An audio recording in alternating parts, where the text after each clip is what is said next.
All right. Hello, everyone. Thank you so much for joining us at this latest live session. My name is Matthew. Alexander Danahy is running all of our tech support, and I'm going to hand this off to Professor Impey, who's going to get us started. Right. Welcome, everyone. And I'll just start since we do have many new people online. And as part of these sessions, I'll just give a little overview of how they work and why we do them. So we have a set of online classes, massive open online classes, MOOCs as they're called. One with Udemy, two with Coursera. The first two of those are general astronomy, and the second Coursera course is astrobiology.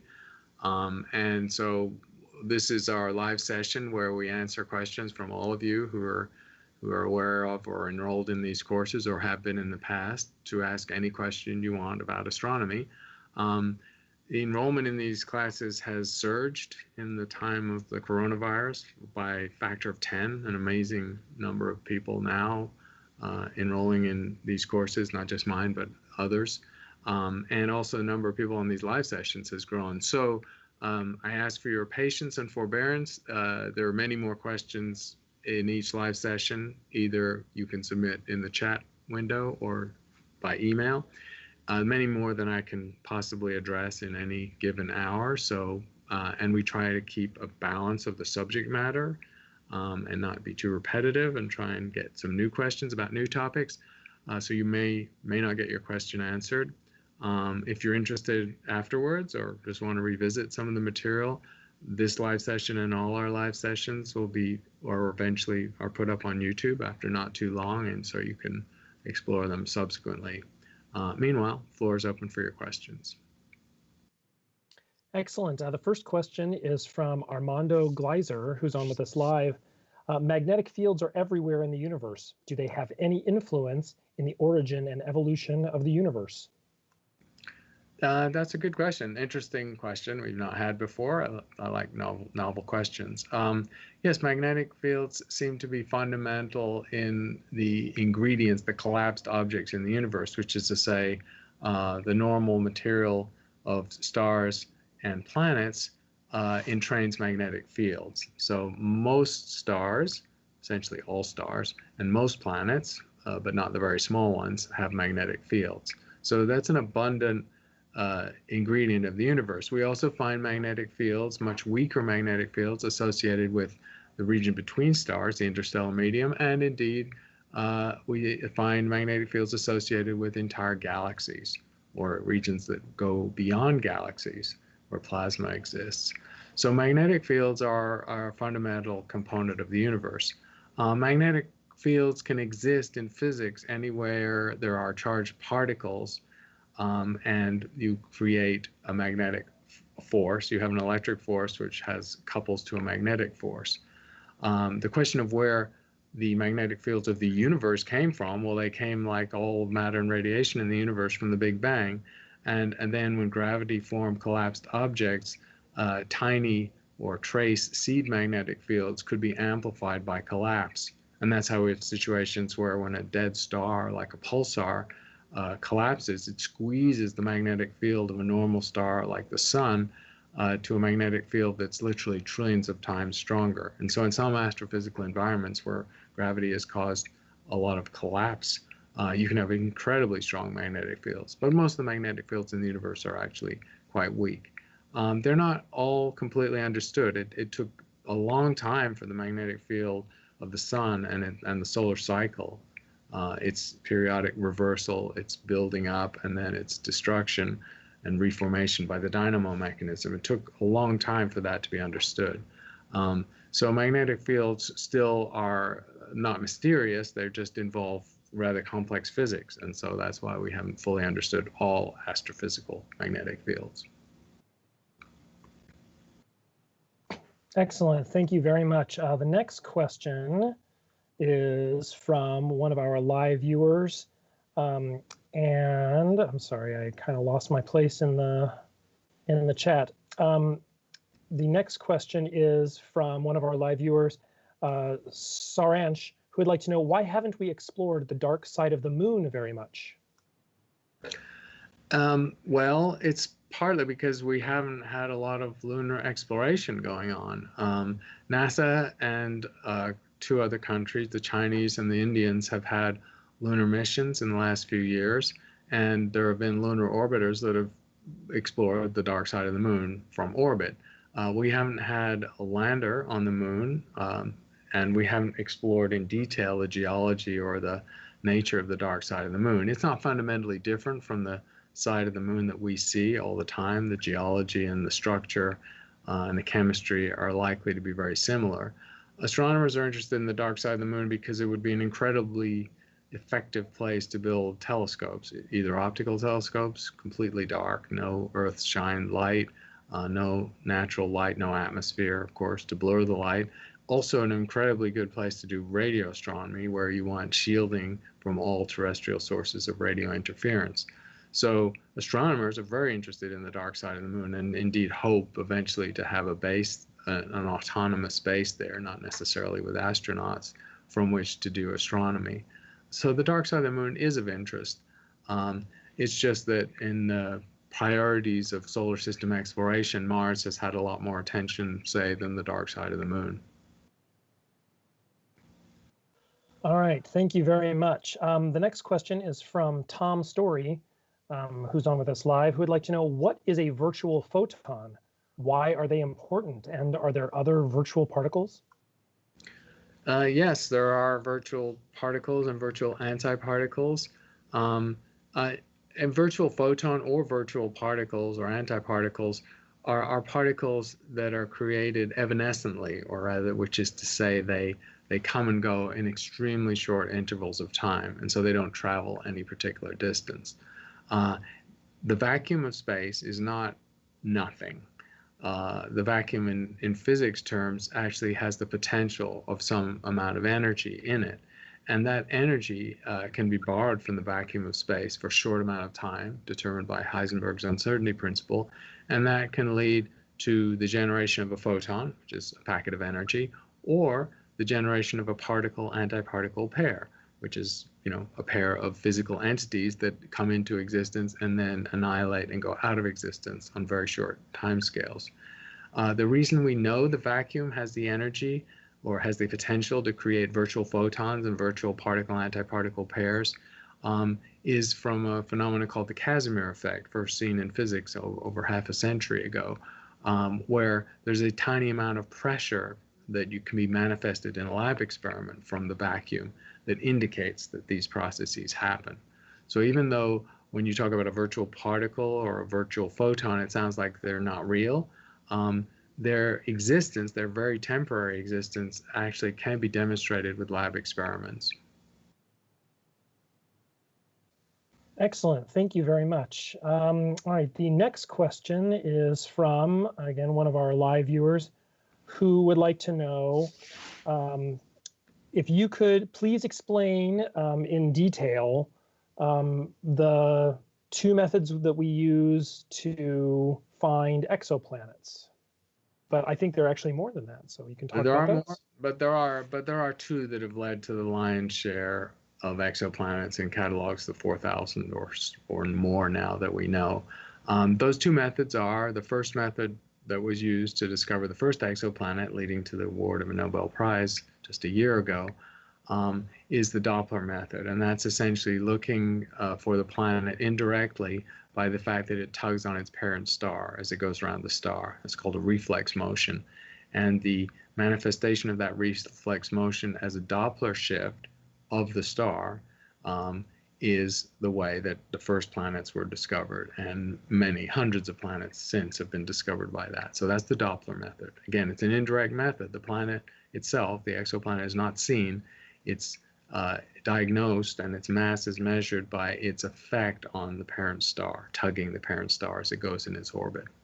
The second method is the transit or the eclipse method, and that's led to the lion's share, the bulk of the exoplanets known so far. Over 3,000 have come from the transit method, most of them again by one satellite, the Kepler satellite, which is now inactive but was extremely successful for 5 or 6 years in finding exoplanets. That's also an indirect technique because it doesn't also see the planet directly. It studies the light of the parent star, and when the orientation of the orbit is such that the planet transits or crosses the face of the parent star, it will block the light and dim the star by a very small amount very briefly as it crosses the star. And then that will repeat after 1 orbital period, 2 orbital periods, and so on.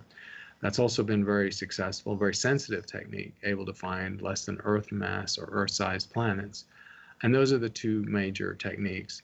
The other techniques that figure into exoplanet hunting and detection are direct imaging. It is possible to see exoplanets directly by their reflected light in some circumstances, and microlensing. Microlensing is a case where the exoplanet is found by the bending of light. Mass bends light according to general relativity, and this effect can cause very momentary brightening of a background star caused by the influence of a passing by exoplanet between us and that background star. So those are the basic methods. Excellent, thank you. The next question is from Barbara, who would like to know, is there any scientific evidence supporting the existence of another universe or universes? At the moment, no, there isn't any scientific evidence. The basis for thinking they might exist comes from a sort of frontier idea in cosmology, so it's somewhat speculative, that goes back to the quantum genesis of the universe.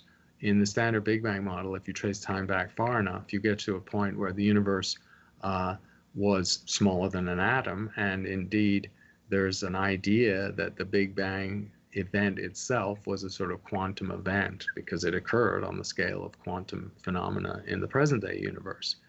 When you have a situation where our universe, all space and time we can see, was a quantum event, you're naturally led to wonder whether in the precursor state for our universe there were other quantum events that led to other universes, and whether there are other space-times independent of our own. And that's what the multiverse idea is. Again, it's not a highly developed theory that makes concrete predictions that can be tested. It's a little more generic than that. And so the question becomes, how would you show the existence of parallel universes or universes in the multiverse? And it sounds difficult because, in principle, if there are regions of space-time outside of our own and not connected to our own, how could we possibly see them? Almost by definition, they're unobservable. However, in working out the theory, as well as people have, it turns out there could be potential influences between distinct space-times in the form of gravitational waves. And so for people who are interested in searching for evidence of the multiverse, they're looking at future gravitational wave experiments to find that evidence. But at the moment, those experiments have not been carried out. It's not even clear that we have the tools to do that in the foreseeable future. And that's basically where things stand. And the next question is sort of related in that it's about the universe. And Malik, who's on with us live, would like to know if everything in the universe is orbiting around the center of the universe, sort of like our planets are orbiting around the center of our solar system. So also an interesting question, and I can simplify it to say, is the universe rotating? And if it were, how would we know? We don't think the universe is rotating, but it's an interesting thought experiment as to how you would measure such a thing. We think the Big Bang led to a uniform expansion in 3 dimensions. And so when we look around us at the expansion of space-time, it appears to be uniform in all dimensions. In other words, the rate at which galaxies are moving away from us is the same whether you look up, down, sideways, and so on. And so that's an indication that there's nothing strange about the universe, and there's no reason to expect that it would be rotating. Also, if it were rotating, that would have to be built into the initial conditions or the boundary conditions of the universe as a whole. And the Big Bang Theory really does not talk about rotation, and it's a sort of unnecessary concept. So in the mode of Occam's razor, which is a principle in science where you go with the simplest possible theory to explain the observations, a rotating universe is an unnecessary hypothesis. And that's why most cosmologists don't expect the universe to be rotating, and it's not part of the standard Big Bang theory. All right, thank you very much. The next question is from Marcus, who is on with us live. And Marcus would like to know, has the Drake equation been updated and improved since it was created? And if so, has the accuracy of its predictions increased and reduced the probability or possibility space? The Drake equation is venerable now. It's was first put together, a long time ago, 60 years ago. Actually, no, 1960. So yes, 60 years ago by Frank Drake, who's now an emeritus professor at the University of California at Santa Cruz. And I think he's having his 90th birthday very soon.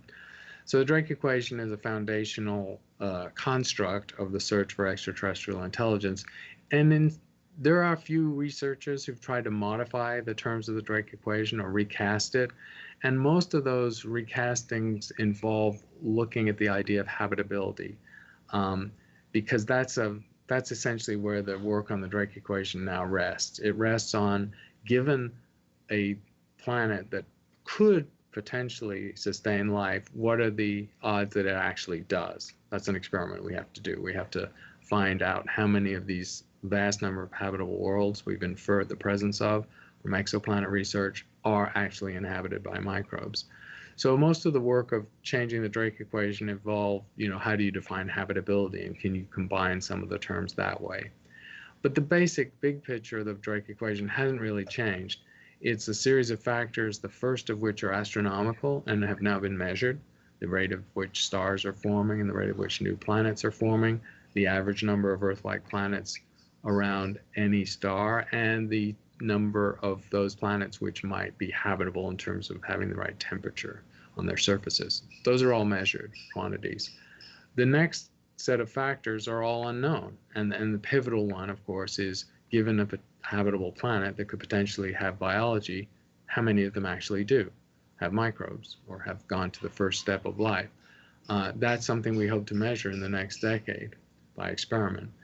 The later factors, the last factors in the Drake equation, go through biology to sociology, because they also involve the likelihood that an intelligent creature can form given microbial origins, the likelihood that intelligent creatures develop technology, and the lifetime they might have in a state where they can communicate in the universe. And those are completely unknown factors. And that, unfortunately, hasn't changed for 60 years. So the Drake equation still includes factors where we're none the wiser after 60 years. And in that sense, the Drake equation hasn't really changed. Excellent. Thank you very much. Ayush, who's on with us live, would like to know, has heard recently about the term solar minimum. Could you please explain this phenomena? And is it true that the Earth would soon go into a little ice age, as I saw in some articles? The solar minimum is not an extreme or an unusual event. It's just part of the standard solar cycle. So every time the sun has a total 22-year magnetic cycle, that's a full cycle, which includes the reversal of the magnetic field and then its reconstruction in its original orientation and strength.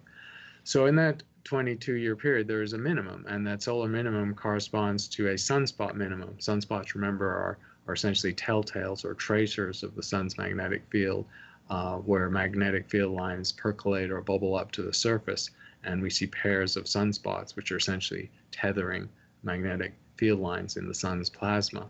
So when the sun goes through a minimum, it's representing the state of the sun's magnetic field.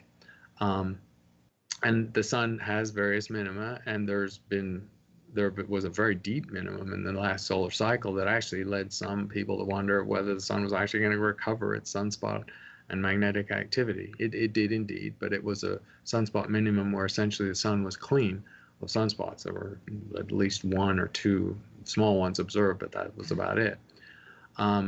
So that is the solar minimum, and it does happen every 22 years. The more extended minimum in solar activity, average over a set of sunspot cycles, was last seen in something called the Maunder minimum. So very soon after the invention of the telescope in the mid-17th century, sunspot cycles dove where even the maximum in the solar cycle was a very low number of sunspots. And that rather long extended solar minimum lasting half a century, more or less, before the sun recovered its activity, was called the Maunder minimum. And that indeed did correspond in Europe to something called the mini ice age. So we do have this indirect evidence based on that one episode. The Maunder minimum or a minimum like that has not been seen since, because we've been watching sunspots and counting them for 400 years. The association of that extended sunspot minimum with climate change on the Earth is quite strong, but it's based on one episode. So it's a little tricky to understand the causation based on a correlation with one major event. And that's really the only extended minimum we've seen so far. All right, the next question is from one of our live viewers who would like to know if any exoplanets that can support life have been found. Definitely. There are many habitable exoplanets, and by extrapolation, a huge number in the Milky Way, if we assume the region of space around the sun that's been investigated to be typical. No reason it shouldn't be. The number of formally habitable exoplanets, it's a changing number as we study more of these systems, is actually, I think, several hundred now, probably close to 250 or 300. And that is to say, these are planets which are within a factor of 2 of Earth mass or Earth size, where in terms of the radiation they receive from their parent star, which might be a dim star, some of these are around white dwarfs, not all around sun-like stars, where that amount of radiation should allow liquid water to exist on the surface of that terrestrial planet. Now, it's a slightly uncertain calculation because, of course, a planet with life will have an atmosphere, and that atmosphere will probably include greenhouse gases, which will raise the temperature of that planet relative to what it would have had with no atmosphere. So, and we don't know what these atmospheres are made of, so you understand there's a fudge factor or uncertainty involved here. But the number is still several hundred, however you do that calculation. And that extrapolates to literally billions of habitable exoplanets in the Milky Way galaxy. And the next question is from one of our live viewers. Stars at the center of the galaxy and those at the edge must move at different speeds due to different gravitational forces acting on them, but it's not the case. So why is that? It's the stellar motions in the galaxy were one of the pivotal observations that led to the inference of dark matter in the Milky Way galaxy. So as the questioner states, it was a puzzling phenomenon when people were looking at the rotation speed of galaxies in the disk of the Milky Way, of which the sun is a part. And as they moved further out in the galaxy, those rotation speeds did not appear to change. They basically stayed flat.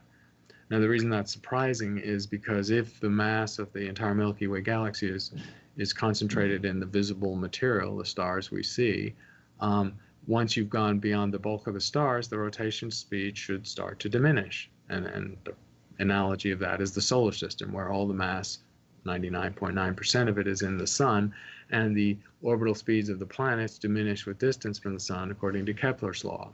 So we expected to see that behavior for stars in our own galaxy, and we didn't see it. The stars kept rotating and orbiting the galactic center at about the same speed, way further out than the sun, almost to the edge of the galaxy and beyond. And the only way that can be the case, if we like our theory of gravity and don't want to throw out Newton's theory of gravity, is if there is unseen matter or dark matter driving those vast motions at the periphery of our galaxy. And so this was the key observation that led to the inference of a dark matter halo that is substantially larger than the visible galaxy in size and contains most of the mass. Thank you very much. The next question is from one of our live viewers. Neutron stars have very high magnetic fields. Since black holes are even more dense than neutron stars, do black holes also have very large magnetic fields, even more so than neutron stars? Yes, it's a good question and correct inference, because a black hole is a remnant of a massive star that died and collapsed by an enormous degree. Analogous with neutron stars, black holes indeed will entrain extremely strong magnetic fields, potentially the strongest magnetic fields of any collapsed stellar object. we don't know how to measure such magnetic fields. However, they influence the environment of the black hole, because as those magnetic fields emerge from the event horizon and pass through the space near the star, they influence the material around it. In particular, if the black hole has an accretion disk, that's high energy plasma, and that ionized or matter contains a lot of charged particles, and those charged particles will interact with the magnetic field. And so we know that black holes can create jets of relativistic plasma in the polar directions where their accretion disks are in the equatorial plane. And so we have plenty of evidence just from accretion disks and the phenomena we see, energetic phenomena near black holes. The black holes do indeed have very strong magnetic fields. The next question is from Doctress Newtopia. It sounds like a villain from some sci-fi movie. Can you please explain what a plasma is and if there is any validity in the idea of an electric universe? So plasma is sometimes called the fourth state of matter. So in physics, there are solids, liquids, gases, and plasmas. A plasma is a low density medium. So in a sense, it's like a gas, more like a gas than a liquid or a solid. But it's also a very high temperature. And so that very high temperature gas is a gas where the electrons have been stripped from the atoms. Now in the universe, most atoms are either hydrogen or helium, so these are quite simple atoms of protons. So that means there's a lot of free protons and free electrons in any astrophysical plasma. And that's really all plasma is. It's just it's a diffuse, very high temperature gas where the electrons and the nuclei have been separated by the high energy. And as that means that the charged particles are now liberated, they can manifest their electric properties. And that is a little bit of where the idea of electric universe comes from, the idea that in plasmas, particles can manifest their electrical properties. However, it's important to remember that since a plasma is created by stripping electrons from protons, and those original atoms were neutral because there was one electron per proton, and that's true of hydrogen and helium and all other elements, then overall, if you just take a big box around it, the universe is electrically neutral, and most regions of the universe are electrically neutral. So the universe itself does not have any net electric properties, because in any subset of the universe, the positive and negative charges exactly balance out. Okay, the next question is from Amon, who's on with us live, who would like to know how come a photon has no mass despite it traveling through the Higgs field like other particles? Well, a photon doesn't have mass, but it has an equivalent mass. It's a massless particle in the sense that it travels at the speed of light. So that's sort of how it's defined in special relativity terms. But a photon clearly has momentum. It carries energy, and so in that case, it's analogous to a particle. So you can imagine it as having some equivalent mass. It does not interact, apparently, in the form of electromagnetic theory we have. It does not formally interact with the Higgs field, and so we cannot think of ways to observe drag or viscous effects or any interaction of photons with the Higgs field. And so that is only manifested for particles, for regular subatomic fundamental particles. Excellent. The next question is from Simran, who's on with us live. Why is the nearest star to our solar system so far away? Is there any particular reason behind this, or did it just happen randomly? It's quite far away. Proxima Centauri is 4.3 light years, and so that's tens of trillions of miles away. And that's just the typical distance between stars. So the typical distance between stars in our sort of moderately low density suburb, if you like, of the Milky Way disk is a few stars per cubic parsec. Remember, a parsec is 3.3 light years. So that would be a volume of 3 cubed, so about 30 cubic light years will have a handful of stars in it. So that's a typical stellar density. So we would indeed expect the nearest stars to be a few light years away, and that's what we see. There are regions of the universe and regions of galaxies where the stellar density is a lot lower, like the halo of our own galaxy, for example, maybe 10 or 100 times lower. And there are regions of our galaxy, like very near the galactic center, where the star density is 10 or 100 times higher, and the average distance to a nearby star might be a small fraction of a light year. So this is an intermediate density environment. It's not particularly low and it's not particularly high compared to other locations within our own galaxy or any galaxy.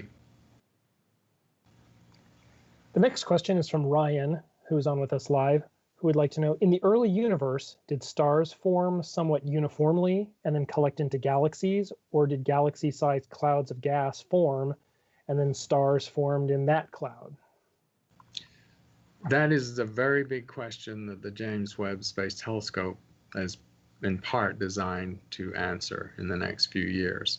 So we don't know what the first wave of star formation in the universe looked like. Astronomers have had a term for decades actually called population 3 stars, which is the term to designate the very first generation of stars that formed in the universe, before there were any heavy elements, essentially. All the universe had was hydrogen and the helium made in the Big Bang itself. The heavy elements that we're made of and that stars have been creating for billions of years didn't exist at the beginning. And when you do simulations of how stars form and how the universe behaves early on, and by early on I mean in the first 100 million years essentially, then the simulations don't really answer the question either. It has to be done by observation because it depends on the assumptions you put into the simulation. But it is true that in most of the simulations, a population of stars will form before you get anything like a galaxy. And so if the simulations are to be believed, the answer to the question is, in the chicken and the egg sense, is that the first population of stars came first and then aggregated into galaxies or nucleated into galaxies. And of course, the most massive of those stars would have formed quite big black holes, bigger than the kind of black holes we see around us from dead stars. And those black holes themselves are perhaps 50 or 100 times the mass of the sun, could have also gathered material around them to make the very first generation of dwarf galaxies. But the answer to this question, that's just theory and simulation, which is not the same as knowing what the universe actually did. The answer to the question will come from the James Webb Space Telescope, which by its capabilities in the near infrared is able to look into the universe at redshifts of 10 or 12 when the universe was 10 or 12 times smaller than it is now, and thousands of times denser, and then we may be able to answer that question. All right, the next question is from one of our live viewers. Alexander would like to know, how are large telescope mirrors made, and what are some of the techniques, I'm guessing differences between those production methods, and how are segmented mirrors designed? That seems really complicated. So there are essentially two competing approaches to making the biggest telescopes in the world, and the current generation of telescopes are in the 10 to 20 meter range, and the generation that we're hoping to build are in the 20 to 30 to 40 meter range. Then it gets really difficult. All the current generation of telescopes, the 8 to 10 meter telescopes, have been made by one of two methods. It's either mosaicing a large number of segments, typically hexagonal segments, each of which is a parabolic shape, and then positioning them together and using laser actuators, a laser alignment mechanism, and then actuators under their surfaces to keep them in perfect alignment to be part of one large parabolic shape. That segmented mirror design was first used successfully on a large telescope with the twin Keck telescopes in Mauna Kea and Hawaii, and it is the basis for the Caltech and University of California's large 30-meter telescope project, the TMT project, that is currently on hold in Hawaii because it doesn't have the full permission to proceed with construction. And so this will literally involve, I think it's 430 different hexagonal segments And it's easier to build those individual segments to very high optical quality, and then you just set up a production line and you can generate tens or hundreds of them. So that's their strategy. The competing strategy, perfected by Roger Angel, a senior professor in my department at the University of Arizona, is to build large monolithic mirrors.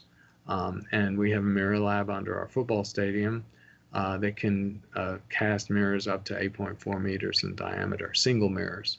And it makes them very thin. It uses a rotating oven to create the parabolic shape from the borosilicate, which is molten at 1300 degrees C, and then spun into parabolic shape and then cooled where it settles into the right shape and is then polished to perfection.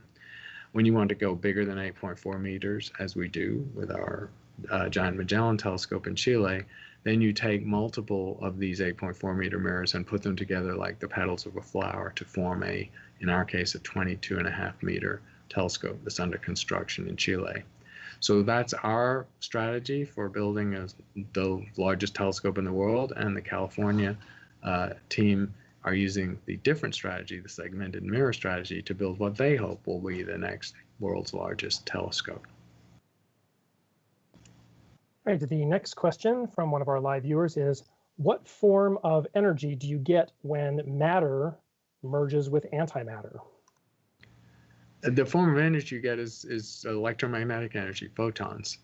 So when matter and antimatter annihilate, it's fairly simple. You just actually use E equals mc squared to calculate the equivalent energy of a particle, and then it's the same mass of antimatter for the antiparticle, and that tells you the amount of energy you're going to get out. And that amount of energy corresponds to a wavelength and a frequency for radiation, and that tells you what the electromagnetic waves will be. For even small particles, there's so much equivalent energy to a small particle, like an electron, that this energy is in gamma rays or beyond. So electron-positron annihilation, a phenomenon that we can see routinely in the lab, or we can create the conditions for, does indeed lead to the emission of gamma rays. And more massive fundamental particles and their antiparticle pairs would create even higher energy radiation. So essentially, it's always gamma rays or even higher than that energy. Thank you. The next question is from Paul and Light, who is on with us live. Will our sun become a black hole in the future? Or more generally, what will happen to our sun in the future? No, our sun is below the threshold, the mass threshold that can lead to a black hole. So through the later parts of our sun's life, it will lose approximately 30% of its mass by blowing off outer envelopes. So in the near term, as the sun exhausts its nuclear fuel, it will go through a series of transitions. It's not a simple story, so I'll give the broad brushstroke of that. But after a series of transitions, the sun will become a red giant. And so it will bifurcate into a large, diffuse, cool outer envelope. That's the thing that makes it a red giant, that actually will sweep out to almost the orbit of Mars in our solar system. And the core will collapse to a much denser, hotter state that will lead it to another phase of nuclear fusion, which will take it up to carbon fusion. Then it will lose some of that mass, eject it off into space as a planetary nebula, and what's left will be about 2/3 of the sun's original mass. And that 2/3 of a sun's original mass is 5 or 6 times short in mass terms, a factor of 5 or 6, too small to make a black hole. So the sun isn't even close to making a black hole when it dies. It will make a white dwarf, which is a cooling stellar ember, a sort of a carbon, helium, hydrogen, compact object that just slowly cools and radiates into space. All this activity, the violent activity that I'm talking about, takes place in a relatively short period of time at the end of the sun's hydrogen fusion stage, which is called the main sequence. And the estimates of how much time the sun will be doing that is between 4 and 5 billion years. In other words, the sun is about halfway through its main sequence life.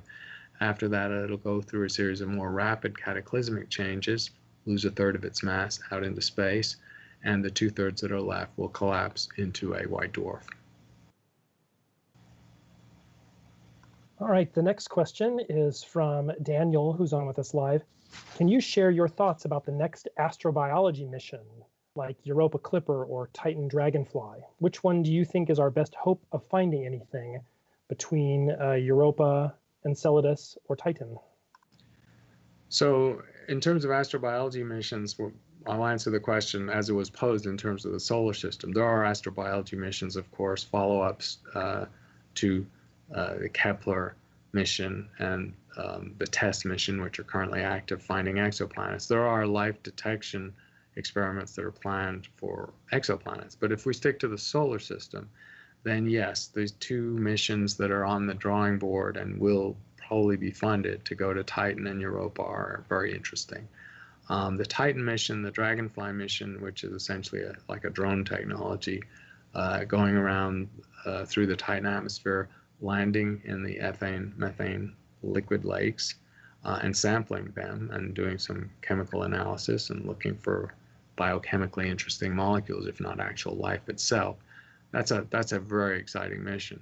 We have no idea if an environment, which a very cold environment like Titan's liquid lakes, could support life, or what that life would be like, because the chemistry is very different from the Earth. And some people think it's very unlikely, and some people just think we don't know. We need to find out. But it is probably the most exciting astrobiology mission I've heard of. And it came out of left field. It was not really on the drawing board until a few years ago. And it was sort of accelerated to the front of the queue because of these capabilities of drone technologies to work in extreme environments in the outer solar system. It means you can make a small, compact mission, which makes it cheaper and quicker. The Europa Clipper mission, or as originally conceived jointly by Europe and the United States, has undergone an evolution. It's changed several times. It was involved in multiple mission components that were then merged, that were then separated again, and it's not even completely clear how it'll settle out. But at the very least, it's going to have an orbiter that will do very fine diagnostics on the ice surface and sample the spectroscopy to see what kind of gases or minerals or complex molecules might be embedded in the ice. It has a component which involved tossing a projectile onto the ice and splashing off some of the ice and then sampling it in subsequent orbits to actually spectroscopically sniff what the icy layer of Europa is made of.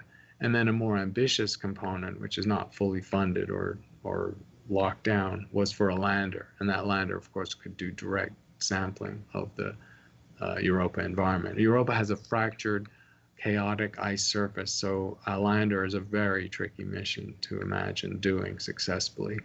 The even more ambitious version of the lander has a lander with a nuclear power plant that can take part of the spacecraft and let it melt through the ice cap and release a submersible into the European Ocean and look for life directly. That idea was put in play decades ago, actually, and it's not really funded at the moment, but it's what many people hope we eventually do. But yes, these two destinations of Titan and Europa are the most compelling astrobiological targets in the solar system, except for subsurface Mars, where we also think the conditions are ripe for microbial life. Thank you. The next question is from one of our emails. Recently, the first commercial human space mission was launched to the International Space Station. What are your thoughts on this recent SpaceX launch, and what does it mean for the future of exploration and commercialization of space? It's a very exciting step, and in some ways it's a game changer. I'll put it this way. As many people know, the United States had a space shuttle, which was originally designed to be a space truck. It was a spec that it would go up every week. Well, there was never a year with more than about 10 or 11 space shuttle launches. The cost of a space shuttle launch ended up being about $500 million. And as we know, sadly, 2 of the space shuttles were lost, with 7 astronauts killed in each case. So the space shuttle wasn't a roaring success. I mean, it did its work and it did some amazing things, launched the Hubble Space Telescope, amongst other things. But these are very expensive things to do. So the SpaceX launch was remarkable in several ways. The first is it represents the first time that a commercial entity has been able to launch people into space. NASA astronauts have been grounded or were not able. America was not able to launch its own astronauts for almost a decade and had to rely on the Russians and the Soyuz spacecraft for that intervening period of time. So this is America able to launch its astronauts again. But apart from the chauvinism of that, the remarkable thing is that until the SpaceX launch, only 3 entities had ever put humans into orbit, and they were the United States, Russia, and China, 3 big, powerful, rich countries. And now a commercial company has done it as the 4th entity. So that's very striking. It's a partnership of SpaceX with NASA that is very promising for the future. Elon Musk estimates, and I think NASA agree with this estimate, that a SpaceX launch, like the one we witnessed, costs about $55 million. So you can compare $55 million to $500 million for a shuttle launch, and you realize that Elon Musk has brought the cost curve down dramatically. And part of the reason for that is the reusability of his launch vehicle and the rockets that get it above the Earth's atmosphere. Many people saw the rocket launch on video, and some people watched it dock with the space station a day later. The third piece of video that was important and is part of the game-changing aspect was when the main rocket, 7-9 minutes after launch, landed on a dime, essentially pinpoint landed on an offshore platform, allowing it to be reused. And that makes these launches much cheaper than have ever been possible in the past. Elon Musk and SpaceX have brought down the cost per kilo to Earth orbit by an order of magnitude in a decade. And also Jeff Bezos and Blue Origins have done similar work. And he hopes to do it by another factor of 10 in the next decade. And that will put tourism in space on the radar. So this is the beginning of something very big. It's the beginning of not just countries launching into Earth orbit, but companies doing it. It's probably the very beginnings of a space tourism industry that's not just going to be for billionaires and super rich people, but eventually for middle-class people wanting the holiday of a lifetime. And it's a sign that the space program and our ability to go off Earth is going to accelerate. Many people are disappointed by the fact that it's half a century or more since we've been to the moon, and we don't seem to be going back.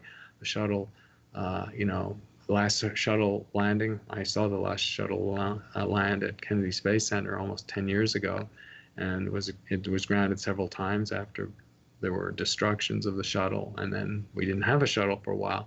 Things are going to start moving much faster now. So it's a very exciting time in the space industry.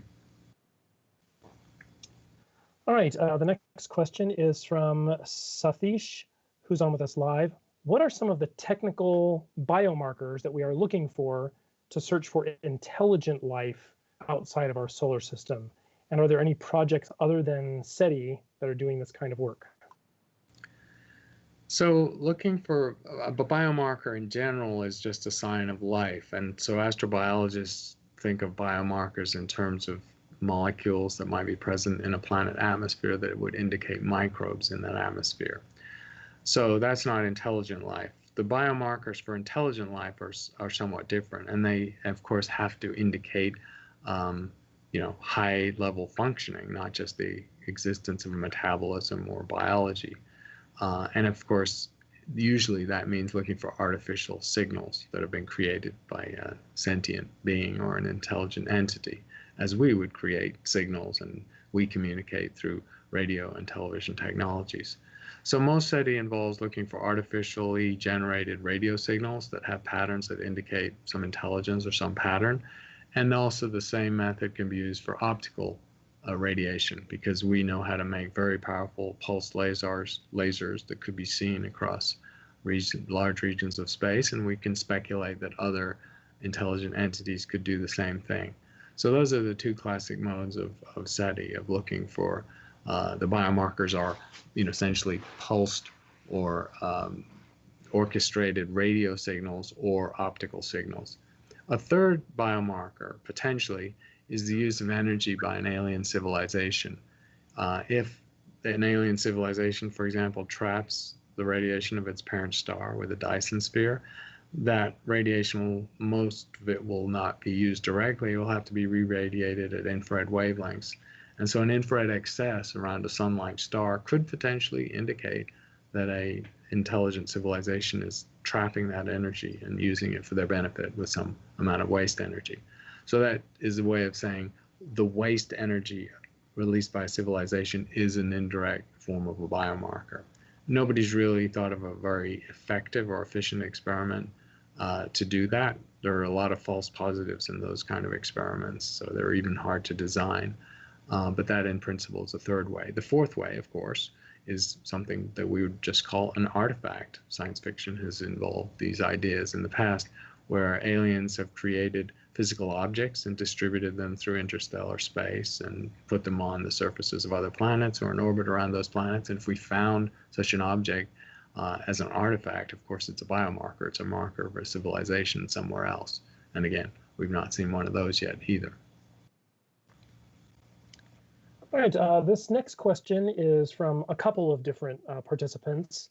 Atharva and Malik both would like to know, if black holes don't emit light, then how was the photograph of the black hole recently captured? Right. So it's a good question. And remember, before I explained it, that the image of the black hole was not an optical or visual light image. It was an image made at millimeter or radio wavelengths that was just, turned into something that you could see, just with false color, essentially. So what you would see in that image was a distorted black oval, and that black oval, the darkness, was the event horizon. The material, the luminous or glowing material that illuminated it in the most of the images that were published is just represented as orange, but that's an arbitrary choice. It could be any color or white.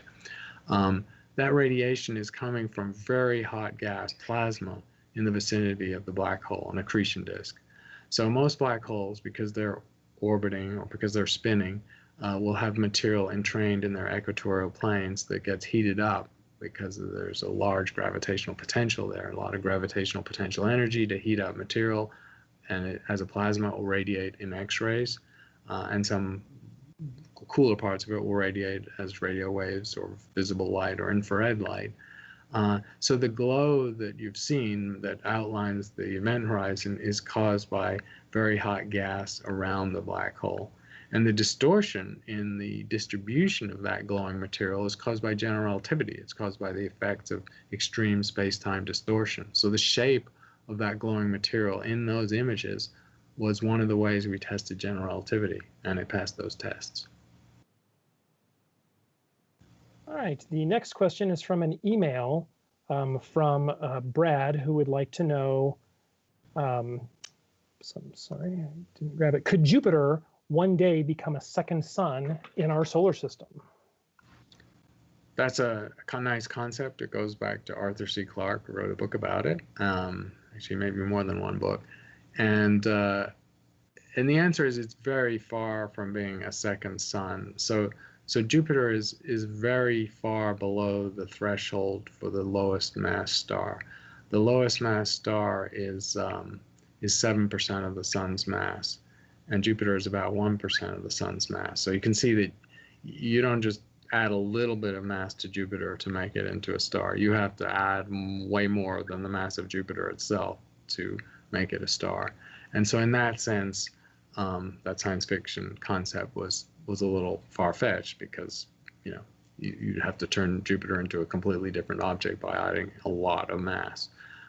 So Jupiter is not close to being a star, and there's no scenario by which it could ever become a star. Excellent, thank you very much.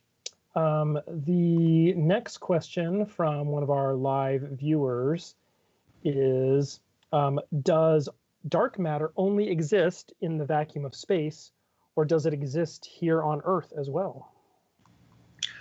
Dark matter in principle is everywhere. It's more diffusely distributed than normal matter. Normal matter is clumped by gravity into stars and galaxies and nebulae and so on. Dark matter also obeys gravity, but it doesn't lose energy as it collapses in the way that normal matter does. Normal matter actually accelerates its collapse by the release of energy. And dark matter can't do that because it doesn't interact with electromagnetic radiation. So dark matter is more smoothly distributed than normal matter, but it's essentially everywhere. So it permeates the galaxy, it permeates the solar system. Yes, it permeates the Earth. Those dark matter particles interact so weakly with matter and with electromagnetic radiation itself that they do penetrate normal matter. And so it's in the air we breathe, it's everywhere. but the density of those dark matter particles is very low. And so direct detection of that dark matter, which is being attempted by physics groups around the world, usually situated in deep mines to shield themselves from contaminating cosmic ray events, is a very challenging experiment, and it hasn't yet succeeded. All right, the next question is from Susan, who sent an email asking, can you explain why the planets are spaced out the way they are in our solar system? Is there a pattern, and why do they lie in a flat plane? Why is our solar system laid out the way it is? So we think that the pattern of the planets in the solar system was built into the initial conditions, and the initial conditions were a large diffuse cloud of gas and dust that had some small amount of rotation. In pure physics theory and in simulations done many times over the last few decades, when you have such a gas cloud, it can slowly and spontaneously collapse, or it might be triggered into collapse by a nearby event, such as a supernova. That could have happened in the case of our solar system. Once it starts collapsing, it will accelerate, and the gravitational collapse is nonlinear and goes very fast. And that collapse will occur preferentially along the poles of the rotation axis and less along the equator, where there's centrifugal force that counters the collapse. And so you naturally end up with a rotating disk that's much smaller than the original nearly spherical gas cloud. So that's how you end up with a central star, where most of the mass goes, and a surrounding set of objects that are in an equatorial plane. So there's a part of the question that I'm missing, actually. Basically just the layout. Why are they spaced out the way they're spaced out? Right. So that's a mechanism by which the basic planetary system forms and why it's in one plane. The spacing of the planets is a second question, and it's an interesting answer, because Bode, an astronomer called Bode, German, I think, a couple of centuries ago, noticed as the last planets were discovered, well, not Pluto at that point, that they had a roughly geometric spacing, which is that, generally speaking, with an additive constant, the planets are you double the distance going out to get the next planet. And so that geometric spacing or pattern became called Bode's law. It's not actually a law. It's not a law of physics, because there's no physics law that explains it. But it was a very striking pattern, and it was actually used to predict the existence of Neptune originally. And so there is a pattern, and the question is it a strict pattern, and is there physics behind that pattern? And it turns out that there's probably not strict physics behind the pattern. The general physics, however, is that there's each planet, the planets going out form in zones, and each zone going out, because you're in a disk, which increases by surface area, has more material, so will make a larger planet. So it's fairly natural when planets are formed by accreting or sweeping out material in their orbits or near their orbits of the sun, that the size of the planets and their spacing would increase as you go out. That is a general tendency, but the simulations and the theory don't lead it to be an exact spacing that's geometric or doubling. And we think in other planetary systems, and now we started to see it, that doesn't follow in other planetary systems. So the spacing of our planets in our solar system does have a peculiar pattern to it, but it does not seem to be a universal pattern. All right, this is probably going to be our last question for today, because it's 11:03, and we started a little late, so we'll wrap up after the end of this one.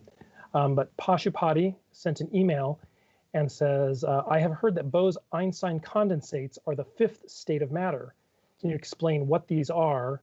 But then I thought maybe you could also talk generally about what is a state of matter, and there are more than just the four and even the five. Right. Bose-Einstein condensates have been called the fifth state of matter, and in a sense they are kind of an extraordinary phenomenon. The Bose-Einstein part of the term refers to particles that follow Bose-Einstein statistics. So there are two fundamental types of statistics that govern the behavior of particles. There's Fermi-Dirac statistics for particles that have half integer spins. The electron would be the classic example. And there's Bose-Einstein statistics for particles that have integer spin, and a photon with spin 0 would be a perfect example. And the difference or reason of a Bose-Einstein condensate, or the concept, comes from the fact that if you cool a set of bosons, and they don't have to be photons, just any spin 0 particle, you can create a situation where the behavior of those particles across a distance is coherent. So it creates a coupled state of these spin 0 or integer spin particles at very low temperatures. And that's why it's a condensate, because you actually have to reduce in a vacuum to very, very low temperatures to witness this coherent behavior over large scales. So it's a very extraordinary quantum physics phenomena to find that matter can show coherence in its behavior across much larger than atomic atom-to-atom scales when you reduce its temperature in this coherent way, or in this systematic way. The physicist Carl Wyman, who discovered this at the University of Colorado, won a Nobel Prize for this. It's a major phenomenon, but it's very particular circumstances of extremely cold temperatures and low vacuums where you can manifest this phenomena. Nobody's yet been able to put it in a commercial technology, but in a sense, it is a fifth state of matter, and it's extremely interesting. It's taught us a lot about quantum coherence and quantum phenomena in general. Thanks for another set of very varied questions, and we'll be back with you next week. I don't know if we've scheduled it yet, but we'll be back with you next week and announce probably the next couple of sessions when we do. Yes, as a matter of fact, we have announced the next one, and it's going to be June 9th. Okay. And that will happen, I believe, later in the day. I think that's a 1 o'clock right. Session. Okay. Well, thanks everyone for participating. Goodbye.